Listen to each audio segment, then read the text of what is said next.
What's up, guys? Welcome into Pickup Sports Talk. Today, we are diving into fantasy football. We're going to help you guys with your draft strategy and draft rankings. Plus, this could help you early on into the season. I'm sad to say this year we won't be coming back with fantasy episodes weekly, but we will make sure to incorporate a segment into our episodes and maybe have some specials here and there, because me and Brandon love fantasy. I'm Spencer Stein. And I'm Brandon Schiffman, like Spencer said. This is our fantasy preseason special today. Get ready, because we're going to be talking about everything fantasy, from strategies to player rankings to position rankings. I'm really looking forward to this. I know you have been. Fantasy football is one of our favorite times of the year, so I think we can just dive right in. Yeah, so I want to start with strategy before we get into the players, because I feel like once I start talking about one player, it'll lead to 200. Yeah. The first thing I'm mainly to talk about is strategy seems to revolve around running backs. Yep. You could either go with kind of the obvious choice and go with a running back in the first round and maybe the second or at least the third, because you kind of see a running back drop off. There's about 15, 10 consistent running backs, but once you reach a point, almost like Saquon Barkley, maybe Ezekiel Elliott, maybe David Montgomery, who are all injury prone, you don't know what's going to happen there. You see a major drop-off. You see a major drop-off, so a solid strategy is just go the best RB available. But you could say, what if I'm at the 5th pick, and the best running back available is someone, let's say, Najee Harris, but the best receiver is still Cooper Kupp. Gotta go Kupp. So don't be afraid to take the best receiver, best player available. But there's also other strategies, including Hero RB, which includes taking one RB that's going to be the core of your team, and then drafting best for the rest of the draft. And there's Zero RB, where people say wide receivers are consistent, you know you're going to get good players early, and running backs, the point is they get injured a lot, and that's why people like taking them early. But since they get injured a lot, you could pick up your running backs off waivers, get some backups, breakouts, and handcuffs. So those are all valid strategies. Either all three of them work. I don't necessarily love Zero RB. Do you have any opinions on it? I personally kind of fear Zero RB for one reason, like Spencer said. Although running backs often get hurt, it's sometimes hard to predict where their reps are going to go, where their touches are going to go, because most teams probably have like 3 to 4 running backs in their committee. Also, another thing, I think receivers are much more likely, let's say a 7th round receiver is much more likely to blow up and have a top 10 finish than a 7th round running back. So I think it's safer to go with running backs early on than wait till the 6th, 7th round and wind up with some team's RB2 as your fantasy RB2. Exactly, and that's why I don't love Zero RB, but I think Hero RB is definitely doable. I think it's a stronger strategy. If Chase is there in the first round, go get him. Maybe in the second, then you take the best running back available, but from then on, you do you. Yeah. 2 more strategy things I want to take. The first one's quarterback. Yeah. Don't take a quarterback too early. Josh Allen's really enticing. People are going to want to take him late 3rd round in some drafts, and I think he should go 4th round. Yeah. But after Josh Allen, I don't think you should necessarily reach for anyone else. And I was saying a valid strategy I think that I like is waiting till after the first 8 rounds, maybe 9. Take a guy who's going to be consistent, Derek Carr maybe. You love him this year. I love him. And then take someone with a high ceiling with the very next pick, like Trey Lance. Mm-hmm. I would be more than happy if I got good depth at the rest of my positions, and my quarterback situation was a guy who's going to be a QB 10 this year, like Derek Carr, a guy like Trey Lance who has lots of potential. But I also think it's still solid to take Lamar in the 6th, Kyler in the 6th, maybe Brady in the 7th. So quarterback is tons of options. Just don't be the first guy to take a QB. Don't take one so early. Yeah. Make sure you know what point you want to get a quarterback and figure all that out before the draft. Yeah, quarterbacks could be the position you least want to reach for, just because at the end of the day, the difference between Josh Allen, who's QB1, and let's say Kirk Cousins, who's like QB 15 to 20, is going to be a lot. But the difference between like quarterback 8 and quarterback 12 really isn't going to be that big. So that's the thing you really need to take note of. For sure. And last note, don't reach for a defense and kicker. Don't be that guy. You could take him in the last 2 rounds. I stream them. It doesn't really matter. Yeah. You should be picking up a new one every single week. Yeah, it's not something you want to waste a 10th, 11th, 12th, 13th round. For sure not. So, Brandon, you could start us off with positions. We're just going to run through the top 15 quarterbacks, the top 30 receivers or so, top 30 or so running backs, and top 12 tight ends. So, Brandon, get us started with quarterback. Yes, we're going right into quarterback rankings. I'm starting with the quarterback 1, consensus quarterback 1. Josh Allen, he's bound to have a big year this year. He's all the weapons. He's been consistent in fantasy the past years, and the Bills have only gotten better. This is a huge pick, and I think a guy that will be drafted early for good reason. Next guy, Patrick Mahomes, a wide receiver 2. Although he lost... Quarterback 2. Yeah, quarterback 2. Although he lost probably his best weapon, maybe second best weapon, depending on how you want to argue for it, I still think this guy is a model of consistency. I think he will be tested this year. With that being said, I think he will overachieve this year. Let's go to the third. And wait, I'm worried about the Chiefs as a team, but I think Mahomes' fantasy production will still be there for sure. We're moving on to the third guy, new kid on the block, Justin Herbert. The Chargers are bound to be a great team this year, led by their quarterback, Justin Herbert. They have a ton of weapons offensively. Everywhere he looks good. Their O-line's insane. I think that they will have a huge year led by Justin Herbert. He's quarterback 3 for a good reason. Quarterback 4 is pretty controversial. Lamar Jackson. After an injury-plagued last few years, everyone thinks he's bound to blow up this year. Spencer, I want your thoughts on that. So yeah, I think right here is where it kind of gets debatable, even at Herbert a bit. And Lamar 2 years ago was the number 1 quarterback, no doubt about it. Yep. And I think he definitely still has that in him. I love the Ravens as a team this year. And the reason he's this far back is because he got hurt last year. But before he got hurt, he was completely fine. Yeah. And people are worried about his receiver weapons. He's always been fine without them. Mark Andrews is still good. And J.K. Dobbins back. People are forgetting his best year was when it was him and Mark Ingram. And Mark Ingram had a great year. Yeah. And he had a running back to open it up. So I love Lamar here at 4, and I would definitely take him over the other rushing-heavy quarterbacks like Kyler and Hurts. Yeah, the counterpoint against Lamar would be his lack of receiver weapons. But like you said, he's always kind of made it work without great receivers. I think this year will be more. That's almost better in fantasy if he's making it work. Like last year, Jalen Hurts did not look good from an NFL standpoint, but he was one of the better fantasy players. And it's because he made it work on the run. He threw it to guys he could. Like, I don't care if Lamar Jackson's my quarterback. I don't care if the Ravens win or not. It's zero meaning to me. It's all about if he can get me the most points. And if he's running for 100 yards and a rushing touchdown, probably won't do that. But there's 16 points without passing by your quarterback. Exactly. So that's why I like Lamar Jackson a ton. Yeah, for sure. Let's move on to number 5. Kyler Murray. This guy's also controversial. There's a whole Call of Duty scandal going on now. Every year after Call of Duty drops, he's just really, there's been a fall off with him. But I think he deserves to be at 5. Next guy, number 6, Jalen Hurts. Like Spencer said, good fantasy quarterback, questionable in real life. I think he's a safe pick, though, where he is. Number 7, the guy who's gotten the biggest change of scenery, Russell Wilson. I want you to talk about him. So yeah, I loved Russell going into last year, and he was really bad last year, and that was before the injury. Yeah. So naturally, there's a lot of question marks there, especially with a new team. Yeah. But I think the new change of scenery is going to be great. We're going to see classic Russ. I think in 4 of Russ's last 7 seasons, he's been like a top 5 fantasy quarterback. He was a model of consistency until last year. Yeah. They have a pretty easy schedule. He's got a lot of weapons around him. Once again, running backs opening up the offense. He has 2 to do that. And he has Nathaniel Hackett, Rodgers' former QB coach, 2-time MVP as his QB coach. I see a good season from Russ in real life and a above average season in fantasy. If you're waiting and taking Russ at good value in the 7th round, I'm very happy. I would much rather have Russ in the 7th than Kyler in the 5th. But if they're both available at a good time, I would still take Kyler over him. Let's move on to number 8, Dak Prescott. This guy's been a stud year in and year out, barring injury concerns. He's been very, very good. He's lost some key weapons this year, though, with that being said, really quickly to get into it. He lost Amari Cooper in the offseason. Gallup's going to be out for a while. Him and CeeDee Lamb could potentially be a good quarterback wide receiver pair to stack. That's what I will say about that. Number 8, Tom Brady. I think he'll be good. He has the receiver weapons. He's always in the top half, maybe even top 5 passing yards. He makes sense. Number 10, Joe Burrow, coming off that Super Bowl run. I think there's some upside there. With that being said, I'll have some thoughts about him later. Let's move on to number 11, Aaron Rodgers. I know you had some words about him. So yeah, I don't love Rodgers, but at his value, he's not terrible because he's the 2-time MVP award winner. He's been a top 5 QB, and he's ranked 11. Yeah. But I do think the Packers take a huge step back this year, and that starts with Rodgers not having weapons. I think he can still get good passing numbers out of the running game because I think they're gonna have to utilize A.J. Dillon a lot. Yeah. But I think it's still gonna be out of the pass game, so he's fine there. But when you're looking at quarterbacks who don't run a lot, that's already worrisome in nowadays in fantasy. Yeah. And when they lose their top weapon by far, get a new offensive coordinator, get a new QB coach, I'm very worried about Rodgers there. So I would much rather have Brady or Burrow. And honestly, if I could get Derek Carr, Matthew Stafford, Kirk Cousins, even Tua, 2 rounds later, I'm fine with that. So I don't love Rodgers, but if you're looking for your starting quarterback and he's the best available, I'm still not afraid to take him because he is Aaron Rodgers. He will find a way to get you points. Yeah, he's the definition of proven. The question is the full upside there without his best receiver? Exactly. Let's move on to number 12, guy who isn't as proven, Trey Lance.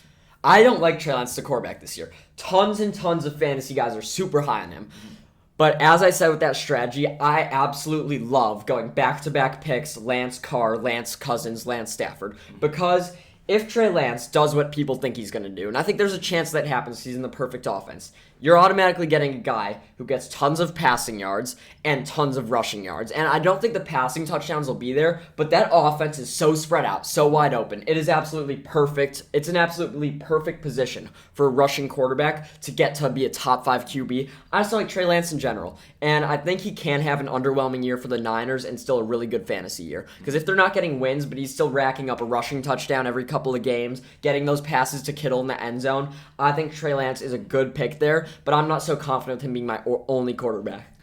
So my thought with Trey Lance real quick.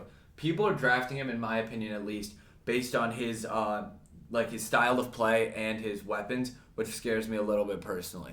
With that being said, let's get to Matthew Stafford at number 13. He's quarterback 13. He last year was probably the best stack you could have with wide receiver 1 Cooper Kupp. They were really good last year. Number 14, Derek Carr, just added a top 3 wide receiver in football. I think he's bound to have If you're waiting on a quarterback, that's who you want. He's your guy. Number 15, Kirk Cousins, bound to have a big year. Let me jump in with that. So we'll get to our sleepers and busts. My sleeper is Kirk Cousins. Mm-hmm. And that offense, I've raved about it in so many episodes. I love his weapons, and I don't even need to go on much more. If you want to see me talking about the Minnesota Vikings, you can find a clip on that. But basically, I think he's going to rack up passing yards. He's a guy that can do what we've seen Brady do year in, year out in fantasy. He doesn't need to run. He will get those passing touchdowns to our wide receiver 1 to kind of foreshadow that, Justin Jefferson. So I love Kirk Cousins. If you're waiting on a quarterback, why even go for Stafford in the 8th when you could wait all the way till the 11th to get Kirk Cousins, who I think is going to be better? I feel the exact same way, but about someone else. I feel that way about Derek Carr. I think this guy has legitimate MVP upside. I think he could potentially lead the NFL in passing yards this year. He added a top 3 wide receiver, probably the best weapon. I wouldn't say the best weapons in the league, but some of the best weapons we've seen in the league in the past few years. And just that wide receiver core and tight end with Darren Waller. I think that they're going to be very good this year, and I think that starts with Derek Carr. And yeah, I like our top 7 quarterbacks if you could get them at a spot. But honestly, I would rather wait 2 rounds, get one of those 2 guys, than take any of Dak, Brady, Burrow, Rodgers, Stafford. Literally. Yeah. If my options are Burrow or Carr, I'm taking Burrow. Mm-hmm. But I will wait to get these guys happily and build up my bench. Let me get into busts. My bust is Tom Brady, as I was talking about. Every year, people say they don't like him in fantasy because he's slow, he's not mobile in the pocket, and that's what people think they need, and he proves you wrong every year. This year, the fall-off's coming for the Tampa Bay Buccaneers. The O-line is weak, and that's going to lead to him being pressured a lot, and I think he'll still make fine decisions, but I don't think he'll have as many completions. Additionally, I'm going to go with the whole retirement thing. I don't know how Comendius took a 2-week break. He lost his number 1 weapon in the red zone, Rob Gronkowski. Tell me I'm wrong with that. No, fair take. His number 1 weapon, Chris Godwin, we don't know fully about his health. I love the addition of Julio Jones. I said that earlier. But I just don't necessarily, I'm not so confident in Tom Brady being a model of consistency as he's been every year in fantasy. Yeah, I'm going to get hate for my bust personally. I'm taking Joe Burrow here. He missed, I want to say, the better part of the offseason with... Was it a hernia? It wasn't. Yeah, I think it was an appendicitis. He had to get surgery. I don't think he's been at full contact yet in the offseason. Although he had a great run last year, I think he could potentially repeat it. I don't think that'll translate to fantasy necessarily. I think bust is the wrong term. I think it's underachiever. For his ADP, he's supposed to be a top 10 quarterback off the board. That's not really what he was last year. Yeah. He was up there. He had a really good end of year, and I like Burrow a lot, probably still more than Carr, Cousins, Stafford. But he's being drafted like he played in the playoffs last year, and that's just not what we're going to get every week this year. Correct. Brandon, I want to move on to receivers. We got a lot coming at you here. Number 1 receiver off the board has got to be Jay Jettas, Justin Jefferson. Absolutely. He's the most consistent guy, the best guy, the most talent. I love his offense this year. But that means Cooper Kupp's are too. Yep. Brandon, here's what I want to ask you. Yep. Last year, Cooper Kupp had the best season a wide receiver has had in fantasy football history. Yeah. Why is he number 2? I think it's a variety of things. I think people aren't expecting Cooper Kupp to have the same year. And I think people are expecting Justin Jefferson to have an even better year than he had last year, which was honestly, I don't want to say close because Cooper Kupp really just blew everyone out of the water. But it was closer than people give Justin Jefferson credit for. And I think people expect him to outdo that, whereas people think Cooper Kupp's going to regress. I think there are some concerns about Stafford's throwing arm, and also I just think the Rams brought in an upgrade at their receiver too. So I think I'm coming in hot with this one. Anyone who says Allen Robinson has any influence on Cooper Kupp is dead wwrong. Cooper Kupp did it for years with Robert Woods. He did it just as well with Odell. He did it just as yes, it was. At the beginning if he stayed, I'm more worried about his health, is what I'm saying. Oh, yeah. But when Cooper Kupp was fully healthy a few years ago, he was amazing and still young with Robert Yeah, Woods. but he wasn't This the year clear-cut for the wide receiver beginning, one. Okay. this year for the beginning of the year, Yep. he was on fire even with Robert Woods. Tell me I'm wrong. Yeah, he was good last And then year. they Yeah. pick up Odell Beckham, who's better than Robert Woods and better than Allen Robinson, and he's fine. When has any scenario shown that by picking up a receiver 2 will take away from Cooper Kupp? We have seen zero proof that will happen. I mean, throughout his career, it's been apparent though. There were for a large He never had a portion of his healthy career- year. He never for had a a large portion of his career. Robert Woods was considered the wide receiver 1. Yeah, but it didn't hurt Kupp, I don't think. And I really doubt that. And this year he was fine with Woods. I don't think Allen Robinson is going to affect Cooper Kupp at all. He still can get his targets. He's still Matthew Stafford's 1. I don't think he'll be a top 3 receiver, though, again, because injuries are a big concern there. And what are the odds of replicating a season like that? Very low. So Allen Robinson, though, is not a factor in that decision whatsoever for me because he's been there with Woods his whole career. He was there with Odell and played just as well. And you can't tell me he's played any better in the little between time between Woods and Odell than he did with both Well, there of them. wasn't. He was not better. There. I think before Odell got on the field, there was a week or two. But regardless, he put up 23, 36, and 30 in the first 3 weeks, and Woods was there. No, he was good. Let's move on. My wide receiver 3's got to be Jamar Chase. He was great last year. People are questioning if he's going to bounce back. I think he'll be just fine. He's a stud. 4's got to be Stephon Diggs. He's the most solid pick you could take in fantasy this year. I stand by that. The last 2 years, he's been a top receiver. If the health is there, he will be fine. He's proven that he's healthy. He's got the connection with the number 1 quarterback. Yep. 5 is Adams. He's on a new team, but he's your number 1 receiver in the league. I still think he's the 3rd best. I put him behind Jefferson and Kupp. Okay. But you know the talent is there, and you know he's going to be good with his old college quarterback. 6, CeeDee Lamb. Brandon, you love CeeDee Lamb. Anything you want to say about him? Yeah, I mean, I just had him last year. I grew a real affection to the guy. I mean, he's a real And talent. you said he's our wide receiver 1 now. And your hot take was that he'll be top 3 in what, touchdowns, receptions? No, receptions and receiving yards. I think their entire offense is going to fund, or their entire passing offense is going to fund through CeeDee Lamb. Good pick there. Deebo Samuel 7, he was great last year. I don't see why that won't replicate. Tyreek Hill's on a new team, but I still trust him because he's Tyreek Hill. If he gets 1 deep ball a game, 60-yard touchdown right there in a PPR league, 13 points in 1 catch. Mike Evans, once again, another solid guy, and he's been like that for every year. And people think Keenan Allen's like that. But I slightly think that he's not in the same level of consistency as Mike Evans. Keenan Allen has been consistent throughout his career. I just think this year he's not going to be as consistent. He has been in his career historically, but what I'm saying is I think Evans will be better than him. I think Evans is a better receiver. I think he will be better. With that being said, I think Keenan Allen's definitely a safe wide receiver to take. He's been good for his entire career. Injuries aren't a huge thing, and he'll probably be in the most efficient offense in the entire NFL this year. I don't think I'm afraid to take him, but with that being said, there is somewhat of a drop-off between Mike Evans and him, but I think it's pretty small. When we're looking in this category of Evans, Keenan Allen, T. Higgins, DJ Moore, A.J. Brown, maybe Pittman, I put Keenan Allen towards the bottom, and I think most people put him towards the top. I'm just afraid of all the weapons they have in their offense, and he is getting older. I think age is a really big factor, but you could say the same for Mike Evans. And speaking of T. Higgins, he's our number 11th receiver. He's the 2nd receiver in his offense, and he's ranked this high. I don't think you see the next wide receiver 2 in their offense till Mike Williams. Yeah. So what do you think? Do you think that's a concern? I wouldn't say it's a huge concern. I think he is the talent. I think on most teams he's wide receiver 1. The production's been there in fantasy for the most part since he got to the NFL. It is just a little bit scared, and I think it's kind of a turnoff to people, especially fantasy owners that are just very on edge on a draft night, to think, why would I be taking a wide receiver 2, even though he has a ton of talent, over a guy like DJ Moore or A.J. Brown? Yeah, I mean, for me, it's just the history. He was fine with it last year, and I don't see why he won't be with it again. 12 is DJ Moore. He's one of the more consistent receivers, and I think he's very underrated. And he's maybe going to have his best quarterback in a while this year, which is kind of crazy. A.J. Brown, 13, new team, but we talked about how we like Jalen Hurts. I think A.J. Brown will do just fine being the number 1 receiver there. Michael Pittman, 2, number 1 receiver, good last year, supposed to take a step forward. I love Michael Pittman. 15, this is just basically a list of receiver 1s that are just the best player on their team in an offense that passes a good amount. Deontay Johnson, I don't love him that much, but you know he's going to hopefully he'll get just as many targets as last year, and he's a solid pick to take there. Same with Terry McLaurin. I'll have something to say on him later. Let's get to Miami's receiver 2, Jalen Waddle. He was supposed to be a top receiver this year. Now they trade for Tyreek Hill. Like, how confident are you that he'll get enough targets to be a top 10 receiver? Yeah, leading into the Tyreek Hill trade, I was genuinely sold that this guy was going to be a surefire wide receiver 1 in fantasy leagues and like a guarantee, I think, for like maybe a top 4-round pick, just because last year he had 104 receptions. Like, this guy had so much as a target rookie. Share. Yeah, as a rookie too. And he didn't even have the best I beginning. can't 24% of their targets, but Hill had 25% in KC. You can't have 2 guys having 50%. Exactly right. So I think that not only will that hurt Waddle's production, but it also will hurt Hill's. But with that being said, I think both of them are safe guys to have as I think Hill's more of a wide receiver 1 and Waddle's a wide receiver 2 in fantasy. I think they're pretty safe. If you can get Waddle at flex, even better. I agree. Brandon Cooks, a guy year in and year out, he seems to be fine. Yeah. Last year, he struggled a bit with Davis Mills at first. He was better with Tyrod Taylor, but they meshed at the end of the year. I just think Brandon Cooks is a guy I'm not so worried about. I don't think his ceiling is very high. But when I'm looking at the next few guys, we're about to talk about DK Metcalf, Mike Williams. I know what I'm getting with Brandon Cooks. I don't know what I'm getting with those guys. And before we get to the two, that Cortland Sutton's our number 19. I think he's a clear-cut number 1 receiver in Denver. We talked about how much we like Russ. Cortland Sutton should be solid. Mike Williams, DK Metcalf, Brandon. Two guys who are physically great, but have shown that they're not so.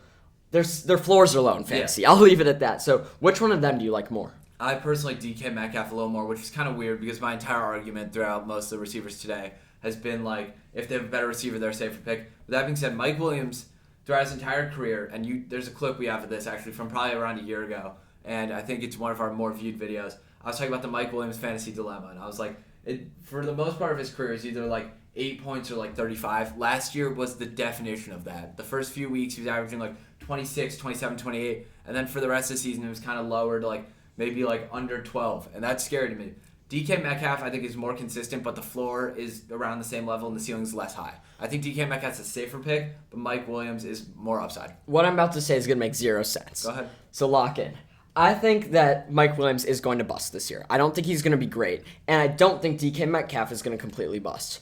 But from a pure ranking standpoint, I still think Mike Williams should be ranked higher. I think it makes more sense for Mike Williams to have a better season. He's in a better offense. He has just as much physical talent, and they're both competing for catches. Tyler Lockett's still in Seattle, while Mike Williams still has that QB1 or QB3 in general, and Justin Herbert likes him a lot. Yeah. So that makes sense to me, but at the same time, he hasn't been consistent at all, as you said. So that's why I don't really want to pick either of them, but I really dislike DK Metcalf this year, too. I don't trust anyone on Seattle. I think their running backs could be good sleepers, either Kenneth Walker or Penny, but I would not trust either of these two, but for different reasons. Mike Williams, because it's Mike Williams, and DK Metcalf, it's because it's Seattle. But rankings-wise, I would put Mike Williams as my wide receiver 20, DK as my 21. Yep. Let me move on to kind of the next tier of guys. Now I'd be really tempted to reach for a guy who we have at 22, like Darnell Mooney, above Mike Williams, even though he's ranked so much further back. So Darnell Mooney's my 22. Not Bears' number 1 receiver. Yeah. Chris Godwin, it's a little bit worrisome that he's coming off injury, but I think he's fine. And I think he's a guy who can make an argument for taking earlier because when he's good, he is great. Yeah. Hollywood Brown, new team, new setting. He's going to be the receiver 1 for 6 weeks. So I think he'll be just fine in Arizona. Allen Robinson, I love him a lot because we talked about him with the Cooper Kupp thing, and once again, I don't think him being the receiver 2 there takes a lot away from him. Yep. I think he'll be definitely better than last year. 26, Amon-Ra St. Brown, receiver 1 on a bad team, but he's still young. He should be fine. Adam Thielen, he's had more touchdowns in the last 2 years than Jefferson. Yeah. And last year we had a big debate about that. I thought Jefferson was a better receiver in every category, but they're similar in fantasy because Thielen gets those touchdowns. I think that's different this year, but Thielen should still be sufficient. Gabriel Davis, Buffalo's 2. No one talks about him a lot, but I think he's up in this tier because he proved that he's a weapon in the playoffs and that Josh Allen can trust him, and they lost Cole Beasley and Emmanuel Sanders. His targets should go up. Yeah. Jerry Jeudy at 29, I really don't like Jerry Jeudy because I think this is Cortland Sutton's offense. There's tons of weapons there, but he's still a receiver 2 with a top 10 quarterback in the league, so people like him. Michael Thomas coming off injury. We've talked about him a lot. I don't love it, but his ceiling is high, his floor is low. So if you think Michael Thomas can come back and be the same Michael Thomas of 3 years ago, take him.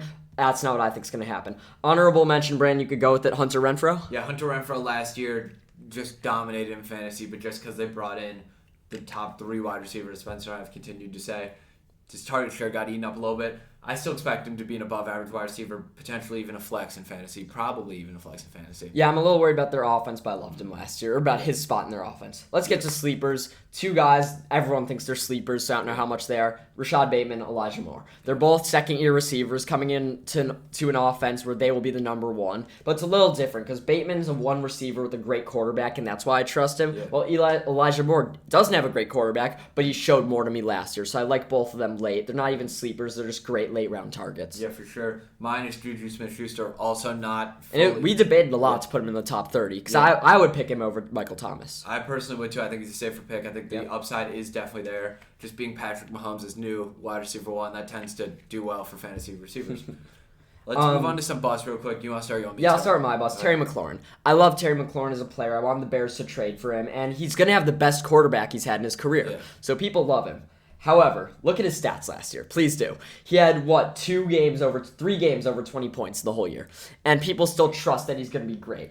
I think he can have an uptick. I am not fading him completely. I would still take him if he's at a good spot. But I don't see a world in which I can completely trust him to be in that same tier of the top third-round receivers. My one issue with that, and it's not a huge one, is I wouldn't necessarily say he's a bust. I'd say he's more of a gamble of a pick. He's more of a Michael Thomas type pick. I think what I'm saying is that bust. of all the guys, I'm leaning towards him being one of the busts. Like one of the riskier players. I told you that I would still take him and I'd risk that bust. But of all the guys I'm looking at who could bust, DK Metcalf, Mike Williams, Terry McLaurin, he's the guy who I think is going to. This is me predicting that he's going to, but I won't be shocked at all if he doesn't. It's a fair take. It is kind of weird though to think that now with his best quarterback it might happen. Yeah, it's something I'm thinking about. Mine, if it wasn't a surprise based on how we talked about him earlier.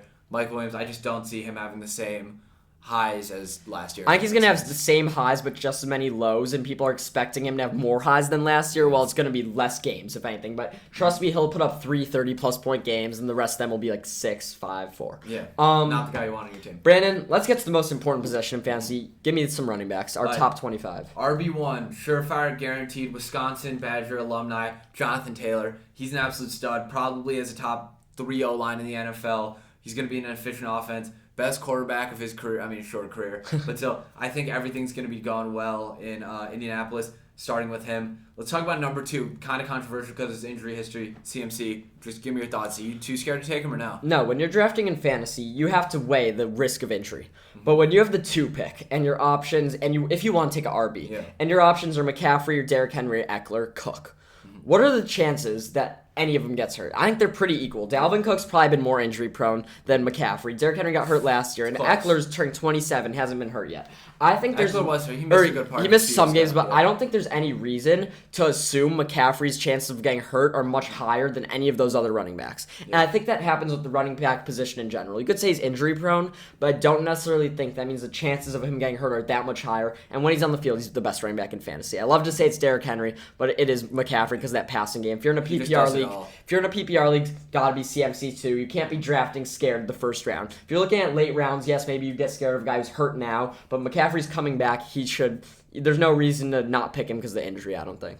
That's a completely fair take. I just feel like the media has just gone. I mean, he is injury prone, but I almost feel like the media has just gone crazy with this made of glass narrative. I think at the end of the day, agree. People really do forget how good he is when he's on the field. I think there's just as good a chance he gets hurt as any other RB. I'll say it simply. And he might get hurt again because he's been hurt the last 2 years, and you guys will all flame me for that, but I don't think that's going to happen. It's a completely fair take. Number 3, I'm giving my personal model of consistency, Derrick Henry. I'm going to quickly go on a little tangent here. Although running backs tend to fall off after age 27, Derrick Henry defies every normal thing in the NFL. I don't have that changing. I think he'll be great this year. Next guy, Austin Eckler. I think he'll be good this year. Most efficient offense in the league. Good for PPR. He's good Herbert guy. I think they're going to do well. Number 5, Dalvin Cook. He's just been great, barring any injury. Draft Alexander Madison. Yeah.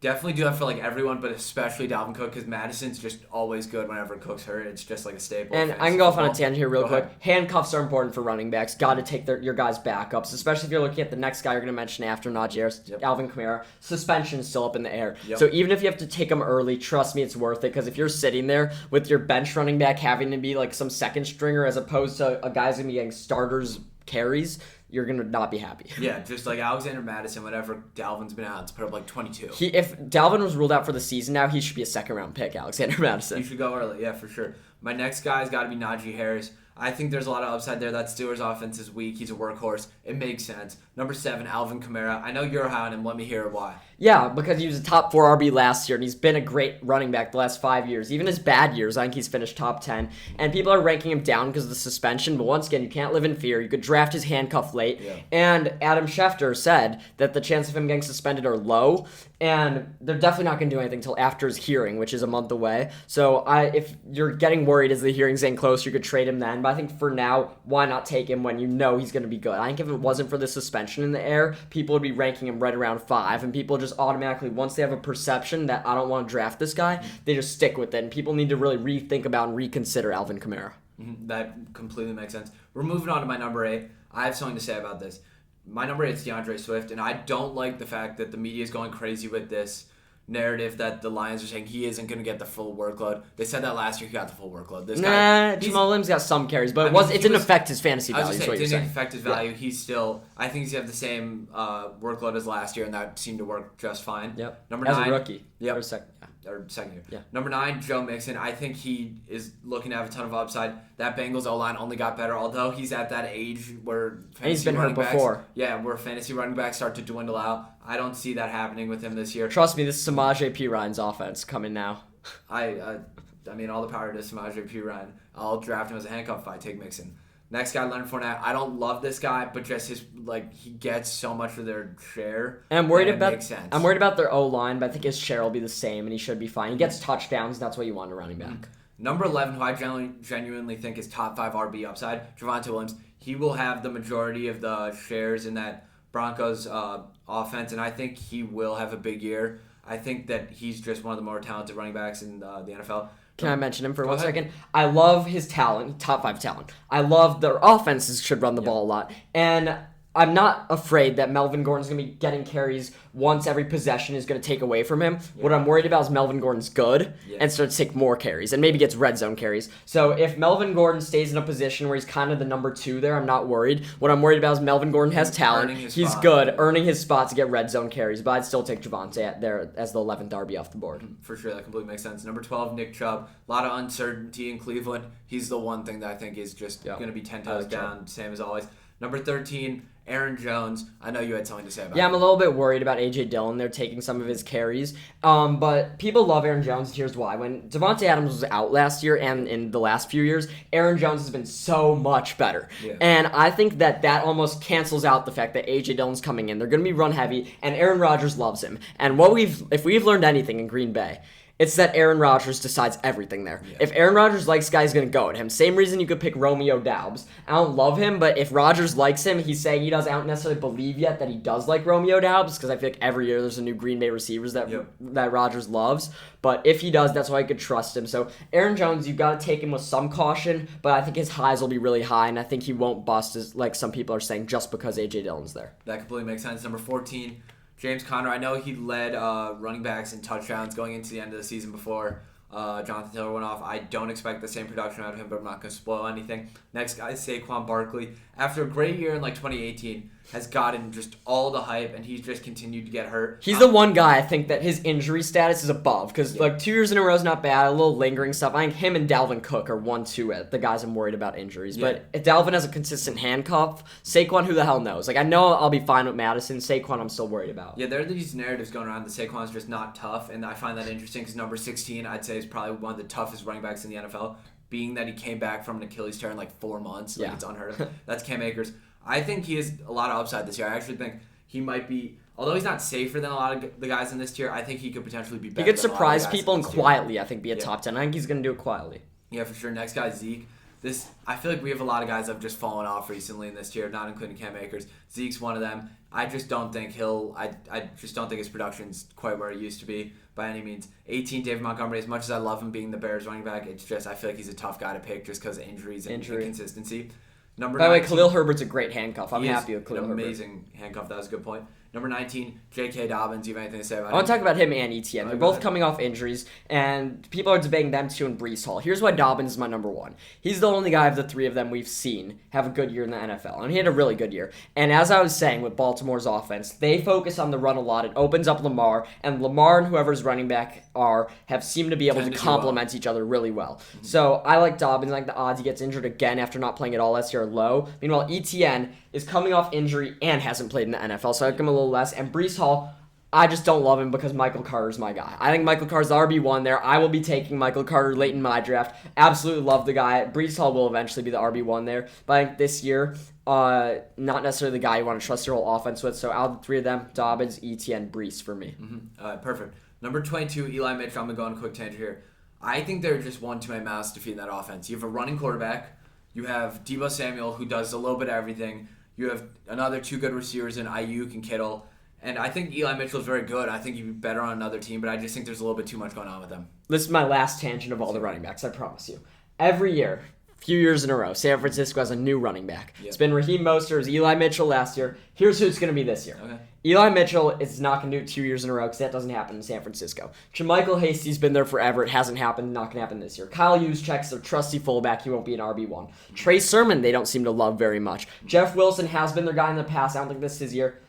Tyron Davis-Price, third-round pick, is going to be San Francisco's RB1 by the end of the year. I'm not taking him. He's not worth my roster spot, but I want it to be out there now. He is going to be the Eli Mitchell of this year for them. Every year it seems to be a new guy. They liked him in training camp. They liked him enough to draft him. Tyron Davis-Price is going to be San Francisco's RB1 by the end of the year. Book it. That's my hot take of this episode. It's definitely a hot take. Moving on, number 23, Josh Jacobs. I just don't think his numbers have been there the past few years to take him any higher than where he's at right now. Number 24, A.J. Dillon. He needs to be just on the fact that if he winds up being Green Bay's running back 1 at any point in the year, he'll be better than I don't all think the he needs to be the RB1. I think he'll still get enough targets. I think he can develop that RB1, and Aaron Jones can't always get hurt. He's the number 1 handcuff to draft right above Tony Pollard. I was just going to say, if he winds up being the RB1, he'll wind up being better than probably half the guys on this list potentially. For sure. Even. Number 25, Miles Sanders. I'm going to go into a quick tangent. I hate Miles Sanders. In I think it was 2020, I drafted him, and it was just the worst decision I ever made. It genuinely just... I don't hate him as much as you do, but he should be ranked 25 for a reason. Let's get to some of my love of fantasy football. Let's do our sleepers. Yep. I can start mine. Ramondre Stevenson, Pat's number 1 back. They love to run the ball. I know he's in a split backfield with Damian Harris, but I think he's going to be the number 1 there. And I think if you could get him as one of your bench RBs, there's a chance he can break out. And he should get some touchdowns. My guy, Rashad Penny, I had him on my dynasty team for 2 years, and he was averaging 0.7 points per game. If he was healthy. Played every 5th week. The minute I drop him, he just goes crazy. He's now their RB1 due to Chris Carson retiring for injury. So I think he's bound to have a big year. And I think they're in a similar backfield as New England. And I think Kenneth Walker, I love. This is not his year. He had a hernia. He's still a rookie. I think Rashad Penny should be his offense. Bus. Told you about Saquon. I hate Saquon. Had 1 good year. Yep. Since then, he's shown some flashes, but I have no reason to draft him. Yep. If he's there, I'm just ignoring him. I have not seen anything about Saquon that would make me want to waste a 2nd or 3rd round pick. People like him in the 2nd round, and I could get flamed. If he stays healthy this year, maybe he could be a top 5 running back again. Keyword maybe. I don't think it's going to happen. If you do, take your risk. I am not taking that risk. You might as well put your money on a game of cards. Exactly. At that point, my bust. James Conner, this isn't necessarily because I think he's a bust. I just don't think he'll repeat the success he had last year. Even though he has an entire backfield, I know it's counterintuitive, but I just don't. It's just that he was very touchdown dependent. I don't think he's going to have a full drop-off, but that worries me a bit. Let's get to tight ends. Number 1, Travis Kelce. I know Mark Andrews was the number 1 last year. People love Mark Andrews, but Kelce has got to be my 1. He's been it constantly, and with Tyreek Hill going, he's just going to get more. Mark Andrews is the 2, though, for those reasons. Kyle Pitts. Number 6 tight end in fantasy last year as a rookie with 1 touchdown. That's all I need to say. The talent is there, and he was so good as a rookie, and the reason his points were there was because of the touchdowns. Yep. If he gets 7 touchdowns this year, he could be tight end 1. He should be going early 3rd round. He's the only in-between guy, I think, from Kelce and Andrews to the rest of the pack. Yep. Next 2 guys are in their own tier, Kittle and Waller. Mm-hmm. They've been guys who've done it before, but they have worries for their own reason. Kittle's the Saquon Barkley of tight ends, can't stay on the field. But I think when he's on the field, he's better as a tight end than Saquon is as running back, though. Yeah, I agree. And Darren Waller has new guys coming into that offense. I would take both these guys 5th round maybe. Yeah. I don't love either of them. I think you either want to take one early or wait on one late. Brandon, what do you think is going to happen with Darren Waller, though? Is it worth that pick? I think it could potentially be, and here's why. I think that offense is going to be moving more efficiently than it ever has, and I think that Derek Carr, I have a lot of trust in Derek Carr hitting Waller in the red zone. He was, in his best year, he was great in the red zone.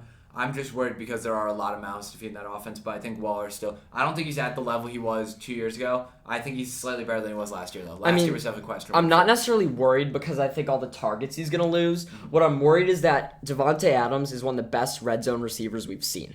Ever. Look at every single play. He runs that fade. And I didn't notice that till a few days ago. I'll admit it. I was thinking, I still love Waller because he should get those touchdowns. He should get enough targets to be a top 5 tight end. Yeah. But in the red zone, if Devontae Adams is the go-to guy and Waller doesn't get those touchdowns, he can fall far. I'm really worried about that. I have a quick question. Yeah. Do you still think Foster Moreau is better than Darren Waller? No, I just think situationally both of them have a chance to be good. My number 6, Dalton Schultz. He's going to be the focal point in the red zone. He's going to finally get some opportunities. Dalton Schultz is my 6. TJ Hawkinson's fine. He's a 7. I don't have much to say about him. He's kind of in that echelon of guys who can get targets on a team but aren't phenomenal. Same with Dallas Goedert. Same with Zach Ertz. Zach Ertz is also DeAndre Hopkins suspended once again. Red zone. All these guys are pretty touchdown dependent. Same with Mike Gesicki. Brandon, do you think Tyreek Hill affects him? Yeah, I think so. I think that his minimal amount of targets is just going to continue to decrease throughout the year. I mean, you have 2 target-dependent guys, and they have a running back committee. I don't see him getting as many targets as he has in the past. But with that being said, he's been good in past years, so he's on this list. Yeah, I think he's in the top 12, so he could start in a 12-person league. Yeah. Last 2 guys. Pat Freiermuth, Cole Kmet. You could argue for guys like Dawson Knox. You could argue for a ton of guys, but they're both young.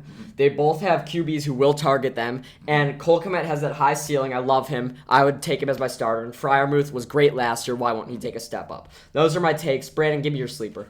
My sleeper, personally, Dawson Knox. I think he belongs at 11 or 12, personally. I think he's going to be in a great offense. He already has proven the target share. The only thing you can discredit him with, honestly, is that he got hurt for a little bit last year. I think he broke a finger or something. Honestly, if you think I've been kind of out of it with the tight ends after the top 6, it's because I have. These guys are unpredictable. They're touchdown dependent. There's no way you could spin it. You could play roulette. I don't care. On any given week, I played Dallas Goedert one week last year, and he was pretty bad the whole season. Then he got 3 touchdowns the week I played him. Yeah. Dawson Knox got a few touchdowns in a game. It's luck. And yes, our rankings are how I think there's highest chances of them being good, but Knox is in that same category. I don't really care. Mine is Schultz because I think he has the opportunity to move into that top area. Yeah. Right now we have 5 guys who are tight ends who we know are good. The rest are bad, and we have 1 guy who can move up. That 1 guy is Dalton Schultz. Bust, Brandon? My bust, personally, Mike Gesicki, I already said, I just don't think the targets are going to be there for him. And I actually fear for a lot of the guys in that Dolphins offense, if it wasn't clear from just everything I've said this entire episode. Last thing, I'm going to end with a bang. My bust is Mark Andrews. Here's why. He has been a top 3 tight end before. He fell off somewhat. He was the tight end 1 last year. He will be a top 3 tight end. He will be a top 5 tight end. I will not take him in the 2nd or 3rd round. And he was better. People are forgetting. He was better with Tyler Huntley last year. It's not going to be my solo reason because he's the number 1 target on that offense. I'm not doubting it. But what I'm saying is that it only got bigger without Hollywood Brown. Oh yeah, but what I'm saying is that we've seen 5 years of Mark Andrews' career and we've seen him show potential, but in 2 of those 5 years he's been worth this value. And if my guy only has a 40% chance of living up to where I'm drafting him, I'm not taking him there. So for me, once again, not a bust, but an overrated guy. I think Pitts ends up having a better season than him. I bet he doesn't finish top 3, Mark Andrews, but still a guy I would love to have on my team. Despite that, I just don't love his ADP. Yeah, I think you can not like someone's ADP, though, without calling them a full-blown bust. I mean, this guy is, I'd say, there's a better chance of him ending top 5 than there is of him not ending top 5. You could even say the same thing about him ending top 3 versus not ending top 3. I think he's one of the safer guys, but you really need to get past the fact that you're spending a pick that high on him. Exactly. Yeah. So we hope you guys enjoyed our fantasy episode. Please reach out to us because our fantasy topics are not going to be that many during the season. So if you have something important, reach out to us. A trade thing, we'll mention you on the podcast. Sure, sit. We are excited for that. So please let us know. We hope you enjoyed it. I'm so excited for football. Fantasy should not be a separate thing than the NFL. It's what makes the NFL more fun for people. I love talking about fantasy. So I just hope you guys enjoyed. Subscribe, listen to us, like us, and find us on social media. Yeah, thank you so much.